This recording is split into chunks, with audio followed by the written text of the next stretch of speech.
Hi, I'm Matt. And I'm Bethany. And we're from Club Sapphire, and this is an exciting Wednesday evening. We're here. It's a beautiful night. We're in the Virgin Room, which is always fun. Well, you ready to get started? I am. Not much to talk about. Let's just get going. There's plenty to talk about. There's always plenty to talk about. Okay, all right. Well, let's start with this one, all right? Because this is a good conversation piece for a lot of people that actually comes up quite a bit. Actually, you know what? Okay, all right, okay. This is a question we got. Says, my penis is average sized, 6 inches.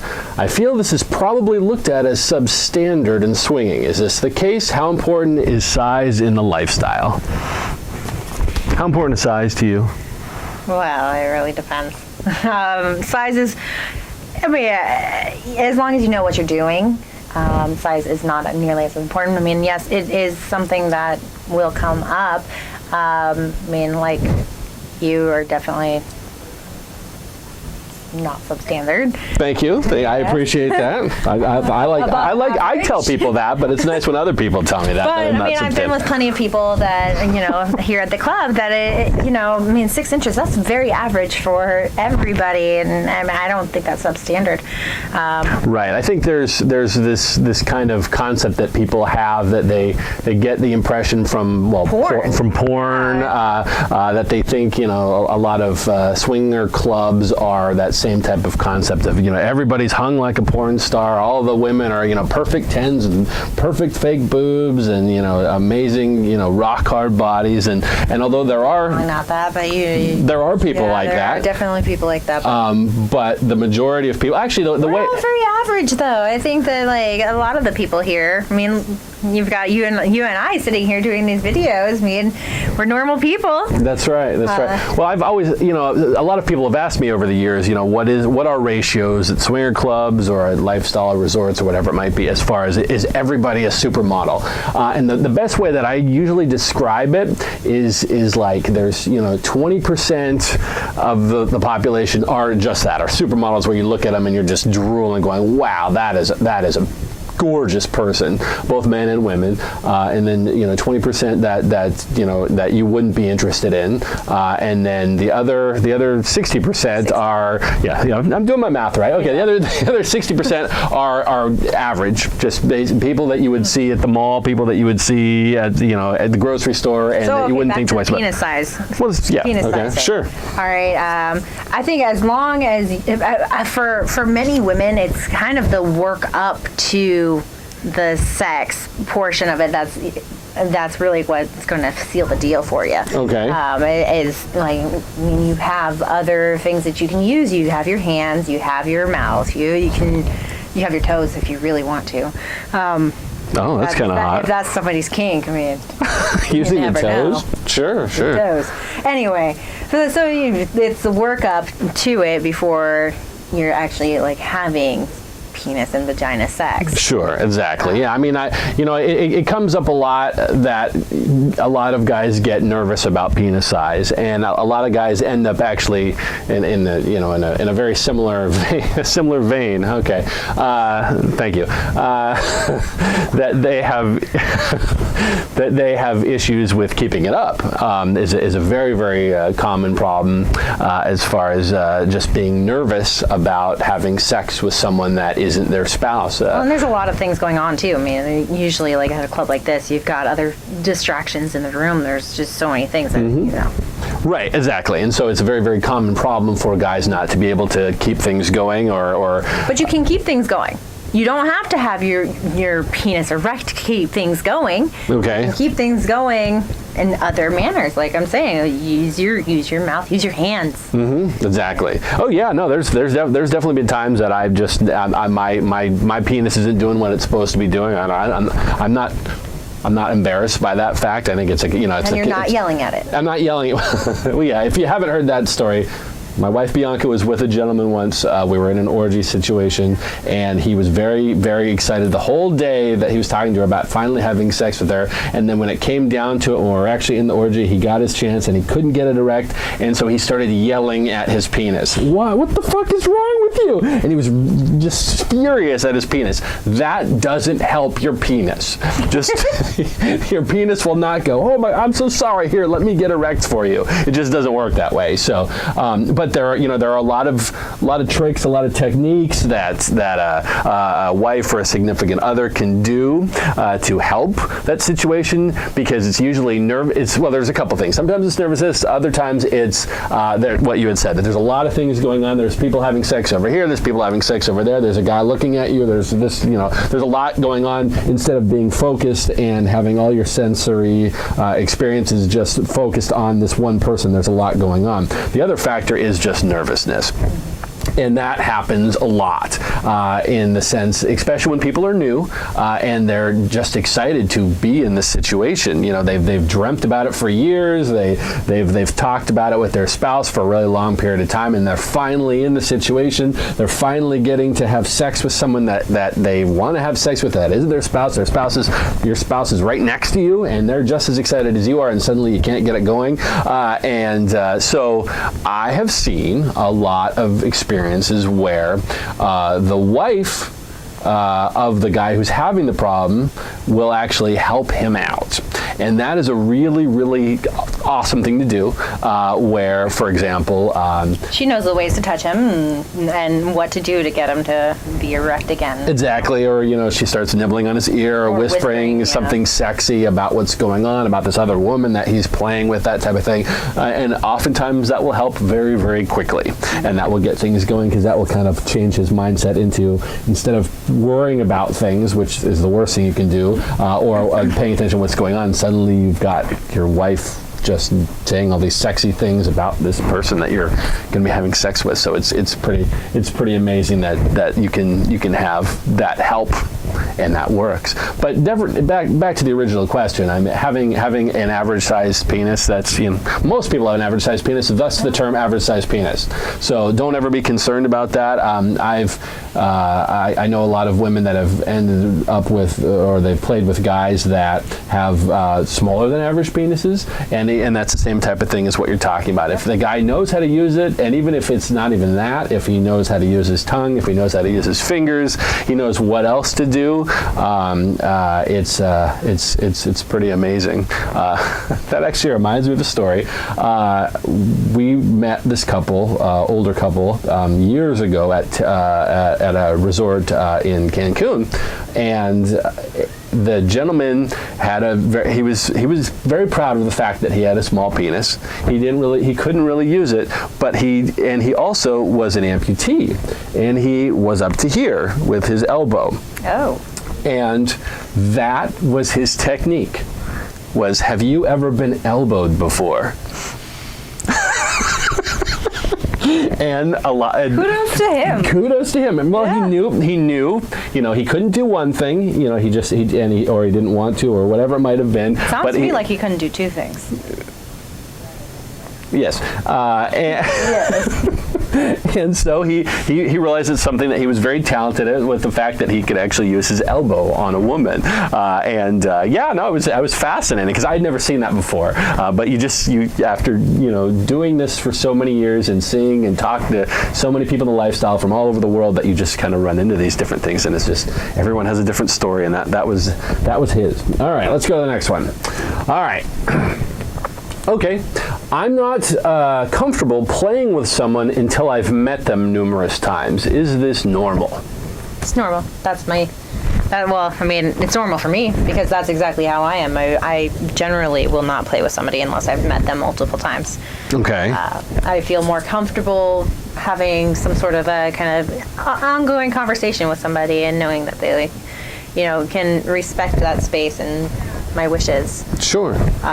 So I can actually have, the conversations about what I want and need when I go in the back. Right, and yeah, everyone has their own comfort levels as far as what they're okay with in the lifestyle. I mean, that's how you are. You need to. But you're not. Well, you need to talk to someone. You need to get comfortable with them, and you kind of make it your own rule of I won't play with them on the first date type of thing, and that's perfectly okay. As you mentioned, I'm not. I'm perfectly okay if I don't even have to meet them. Well, you're gonna end up meeting them if you're putting your penis inside of them. Well, sure, that's true. That's how I introduce myself. Here's my penis inside of you. Welcome. Welcome. I'm Matt. That's right. I'm Matt. You don't even need to give him your name. Not for the first time. That's right. Not when you first meet him, but the second time. That's right. That's the unspoken rule, is that you don't need to learn someone's name until you've had sex with them twice. That's kind of the swinger joke about that. Yeah. You know. It's kind of courteous if you've had sex with them 2 times to know their name. To know their name. First time, it's perfectly understandable that you don't, because there are a lot of people, like I said, like myself, and many lines to the spectrum. Like I said, I am okay with literally if there was a woman. We're playing on a bed somewhere in one of the big rooms, in the Ruby room, in the Sapphire room, whatever it might be, and suddenly there's this attractive woman that's like, "Hey, do you mind if I join you?" I'm like, "Okay." Oh, we've had that. Sure. I mean, it's not like it's completely. For me, it's not like it's completely off limits to have sex with somebody or play. I mean, I don't think to play with somebody or a couple on the first time meeting them, because we have had that situation in the past where we've been playing the 2 of us and other people join in. Right. So it's not that I'm not open to it, but generally that's what I'm most comfortable with. Absolutely, and especially as a unicorn or as somebody that is coming in as a single female, right? To be able to have conversations with people before. Sure. But I know there's plenty of other, like I've ran into another lady who is a wonderful example of those that don't need to have multiple conversations, because she came up to me and she was just like, "Hey, if you want to play, hit me up. I'm here."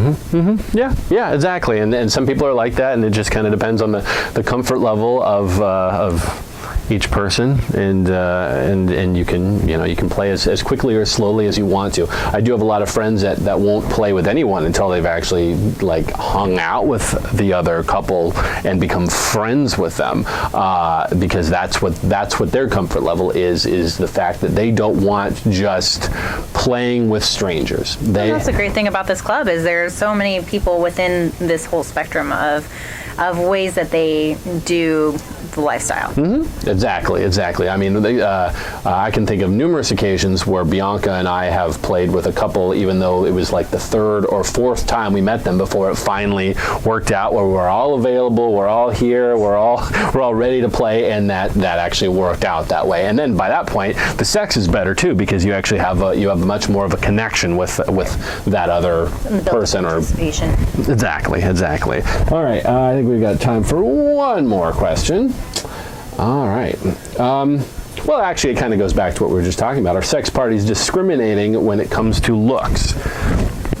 So, no. Generally better you'll have better success or more success. What do you mean? And if you take care of yourself. Okay, all right. Well, are they discriminating? Okay, so the answer really with that specific question, I'll get to what you just mentioned in a second. But a short answer is no at clubs like Sapphire. Okay, so like I had said earlier, that there's this broad. What? But they're talking about parties, sex parties. Right. So there's this broad range of people of every shape and size and age. We have 18-year-olds here, and not too many of those, but there's young 20s, and there's people in their 80s, and people every body shape, size, everything you can possibly think of. And what's really, really nice about clubs like Sapphire is that they really aren't discriminating. That they are places where you can be comfortable in. It's very sex positive, body positive, for everybody involved. You can come and just know that it's a safe space. Exactly. But to the original question, as far as it being specifically sex parties, I mean, I've been to parties where they will specifically, they will only let you in after you've sent a photograph to make sure that you're attractive enough to join those parties. Although I don't really see that much on the West Coast. More so a matter of verifying you are who you say you are for the. That too. I do have a lot of friends that are in the Northeast. This is actually very common, for example, in New York City, that there are a lot of events that actually cater to specific looks of people, and will just that. Well, they will actually just want to make sure that you are attractive and physically attractive enough. But here on the West Coast, I mean, we're kind of more accepting and progressive in the manner of being body. Right. I mean, I've in Seattle, I've never seen anything like that. The closest thing I could say would be like a house party where you are wanting to invite people that are, a certain level, a certain type of person that you are physically attracted to. But that would be the only thing that I've ever seen like that. What is nice is that, in general, like I said, at least here on the West Coast, people tend to be much more accepting of everyone, and you don't really have to worry about that. That being said, what you had mentioned a little bit is that what I have noticed about people in the lifestyle over vanilla people is that you are in the dating world again. And when you're in the dating world again, suddenly you start paying attention to what you're wearing, how you look, how you do your hair, if you exercise a lot, all of those different factors becomes more of a factor because you're looking into other people being attracted to you instead of having that spouse that you've been with for so many decades, and you just you potentially just don't care anymore because you have that person, and that's accepting. Does that make sense? Yeah. Okay. No. I'm saying it's the best of both worlds because you've got that partner who you love and cherish and you're comfortable with, and then you've got your dating scene. Exactly. You got the people you're trying to impress and win over. Exactly, and which is why they always say like here that the dress code is dress to impress, because you're dating again. Even if you're not here to literally date or to have sex with someone else, you're here for the social reasons. It still tends to be the case where people dress nicely just to kind of come on out, which is kind of awesome. So, all right, well, so make sure you follow Club Sapphire on Twitter. They have a fantastic new Twitter account. Their website has just been updated, and there's now a whole new social network in there that you can actually join. We've always recommend people join the Facebook group, and if you're big on having a lifestyle account on Facebook, definitely do that. However, now on clubsapphire.net's website, they actually have a social network that isn't blocked by all of the Facebook rules about nudity and all that kind of stuff. It's not policed by them. Plus, you don't have to be as concerned about suddenly your cousin or your parents find your lifestyle account on Facebook, which can potentially happen. Or get suggested to join the group that you're in. Yeah, which could be awkward. So definitely check out that. And then of course we got a lot of cool parties coming up. Now's the time to book New Year's because we're already getting close to that one, and that party does always sell out. Yep. All right. Anything else you want to say? No, perfect. Oh, well, thank you so much for watching, and keep subscribing and liking and sharing and all that kind of stuff. And Stay beautiful, people. Yeah. All right, we'll see you next time.